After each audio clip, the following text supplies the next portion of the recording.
Hello everyone, today I'm bringing you a slightly different concept. In most of my tutorials, I guide you step by step on how to achieve a specific look. However, for today's video, I wanted to take a different approach and create the footage entirely on my own. I will be showing you every step of the process from start to finish. To make this happen, I needed to set a few simple rules. I would shoot everything at home, specifically in my living room. I wouldn't spend any extra money for this video. I would recreate the scene through color grading in DaVinci Resolve. Once I established these rules, I quickly started researching the scene. There are websites where you can find stills from movies, and one of the largest is ShotDeck. However, since I don't have a ShotDeck subscription, I turned to other free alternatives like ShotCafe and FilmGrab. By the way, if you tag ShotDeck in the comments, maybe they will sponsor me so I can access the specific frames I want more easily. While researching, I focused on scenes that could be easily filmed at home. After all, I didn't have the luxury of setting up an elaborate film set.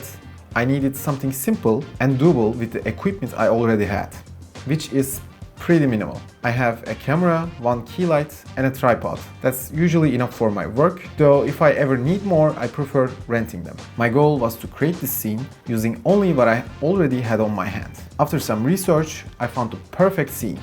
I found it. I think this one will work just fine. A frame from Quentin Tarantino's film Jackie Brown. It was shot in 1997 and it's a classic, and if you haven't watched it, I highly recommend you to watch. The shot features actor Robert Forster sitting on a couch, lit by a single light source and a couple of practical lights. It looked simple enough to recreate. I figured I could replicate the scene effectively. After that, I got straight to work. I'm gonna have to move this couch because he is sitting in that part. Actor sits on the right side of the couch in the scene. The first thing I did was reposition my own couch. Once that was set, I did a quick sitting test to make sure everything felt right. Next, it was time to set up the background, but I had no idea what was about to go wrong. I found this at home and I'm going to tape this on the wall and use it as a curtain. I think it will work. So I literally tried taping a curtain I found in my house to the wall, but of course it failed miserably. Oh no. Taping the curtain to the wall didn't work out as I planned, so I found another solution. I'm going to shoot this as a separate clip and then I will add this to the background. I was attempting this to save myself extra work in post-production, but even the second attempt at hanging the curtain didn't go as planned. I couldn't align it with the camera's angle properly. In the end, I had to hang the curtain in a different room and shoot the scene there instead. After abandoning the curtain idea, I moved on to setting up the equipment. I placed my incredibly cheap tripod and mounted my Sony a7S III camera on it, paired with a 24-70mm lens. While positioning the camera, I constantly referred to the scene I was recreating and adjusted accordingly. Next, I brought in my light. Initially, I positioned it on the right side, but I quickly realized that in the original scene, the light was coming from the left. So I repositioned it accordingly. The light itself is extremely basic and affordable.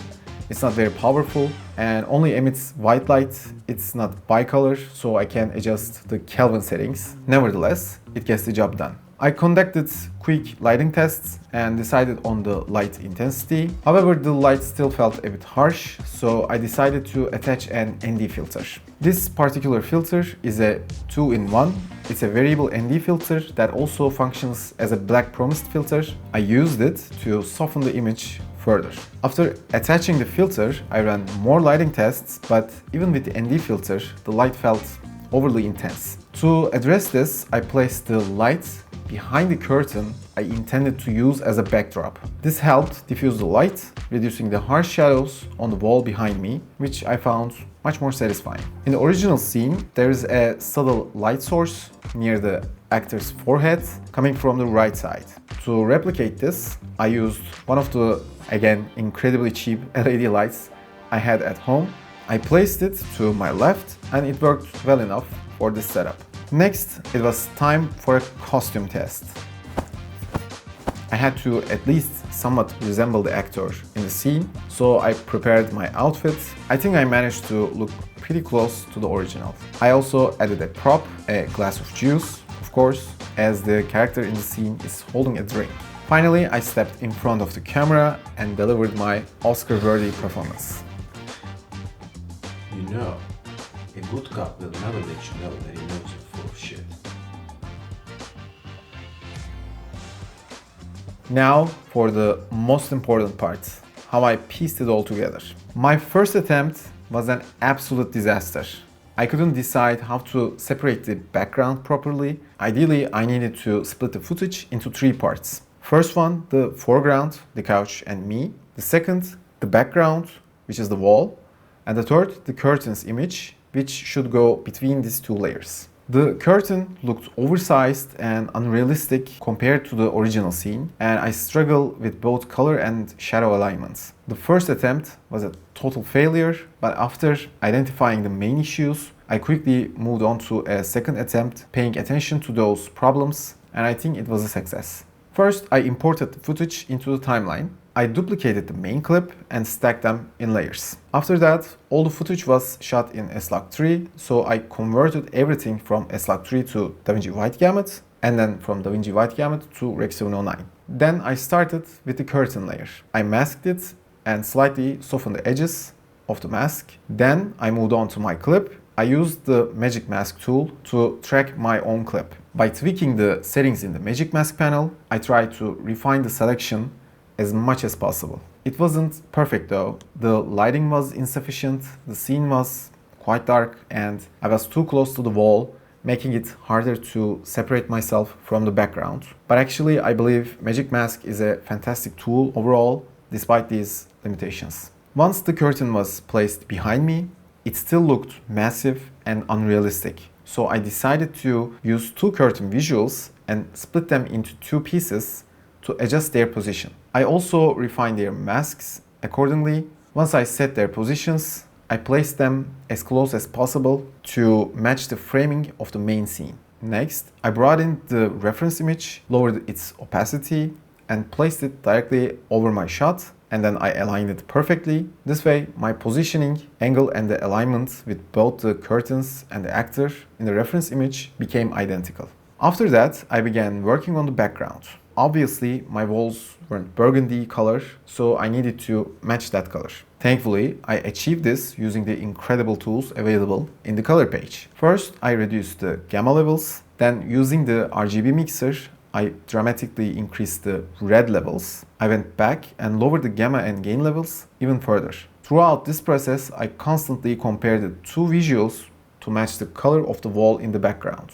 To fine-tune the red saturation, I also used Color Slice tool, went back to the gain and gamma wheels to equalize the light levels, and adjusted the hue slider in the primaries panel to nail the right tone. Finally, I got the color tone to match. The next step was to match the curtain colors. I selected one of the curtains and by comparing it to the reference frame, worked to align its color and brightness. I increased the warmth, then reduced the gamma and gain levels again. Once I was satisfied, I applied these adjustments to the second curtain piece as well. And then I moved on to my footage. I started tweaking its light levels. I significantly lowered the brightness, increased the contrast, and fine-tuned the shadows and highlights to achieve the right balance. Since I had used an ND filter, my footage was incredibly soft, so I increased the sharpness slightly. Then I made some subtle white balance adjustments by playing with the temperature settings. Using the saturation versus luminance panel, I enhanced the color density of my footage. The results weren't bad at all, though the work wasn't over yet. Okay, next I combined the curtain visuals into a compound clip. To add a bit more depth, I applied a drop shadow effect, giving it a touch of shadow for added depth. At this stage, I had laid the foundation for the overall composition. I had matched the background color, adjusted the lighting of my footage, and refined the curtain colors. The only thing left to do was make the visuals more cinematic. To achieve this, I grouped the 3 clips, background, curtains, and my footage, into a single group. Then I used Dehancer. It's a plugin you might have heard of. It's an incredibly useful tool that allows for film emulations and makes it much easier to achieve a cinematic look. I've covered Dehancer in greater detail in my other videos, so feel free to check those out. And then initially I made a mistake by applying Dehancer to the timeline level instead of post-clip level. This affected the reference image as well, but it wasn't a big issue because I fixed it later. According to Jackie Brown's IMDb page, the film was shot on Kodak Vision 500T negative film and printed on 35mm Eastman EXR. Knowing this, I specifically used Dehancer to replicate the look and feel that film stock, and I wanted to take advantage of that. After that, I made some simple adjustments within Dehancer. I selected Kodak Vision 500T as the profile and Kodak 2383 as the print film. Then I made minor tweaks such as adjusting the contrast, exposure, and temperature settings. So at one point, I noticed the curtains lacked depth, and then to address this, I added two gradients, one from left and one from the right, to make the curtains appear more recessed into the background. Later, I realized my mistake of applying Dehancer at the timeline level and moved it to the post-clip level instead. This way, only the visuals within the group I created were affected. Continuing within Dehancer, I made further adjustments in the print and expand menus. At this stage, all the changes I made were applied simultaneously to the background, my footage, and the curtains since they were grouped together. I worked on balancing the color tones across all elements. Next, I created an additional node to experiment further. Using the gain, gamma, and offset wheels, I continued tweaking the image. At this stage, I relied heavily on trial and error to see what worked best. I made changes within Dehancer, and when needed, I also used the primary wheels to directly alter the image itself. Soon I realized that my own footage lacked depth, which was partially due to insufficient lighting. To fix this, I created a few windows within a new node and adjusted the contrast and light levels. I added another gradient to enhance the light coming from the right side, directing more focus towards myself. I made small adjustments here to improve the overall look, but I still wasn't completely satisfied because the image lacked enough depth and remained overly soft. To address this, I created another mask and tried to replicate the lighting on the actor's face from the reference image. However, it still appeared quite flat. At this point, I realized a much bigger mistake. I had forgotten to configure the correct workflow for this level of color grading. Normally, when working at the clip level, I use two CST nodes and select the DaVinci Wide Gamut color space inside Dehancer. However, since I was working at the post-clip level, Dehancer came after the Rec 709 conversion, meaning I needed to set it to Rec 709 directly. Once I made this change, the image completely transformed. It finally achieved the desired contrast and color ratio. But this meant I had to go back and revise the settings again. I then readjusted the colors and light levels from scratch, experimenting with various approaches to see what worked. Of course, since I hadn't shot the footage on a green screen and was relying on Magic Mask tool, it was quite obvious that my subject had been cut out from the background. Previous attempts to refine the mask didn't work either. This was the best solution I could come up with. So ultimately, this entire process highlighted the importance of proper set design. It's incredible to think about how much effort I had to put in just to match the color of the wall and integrate a simple curtain into the scene. Fixing these issues actually taught me the value of planning and preparation in achieving the desired look. At this point, I felt like I had reached a good level. As a final touch, I decided to slightly increase the vignette effect in Dehancer and added cinematic bars using the output blanking option. After adding the cinematic bars, I introduced two more gradients to enhance the depth. I increased their light levels and placed them on the left and right sides of the frame. This brought my shadows more into focus. Additionally, the reference image had a similar light source on the right side, so this adjustment helped two images align better.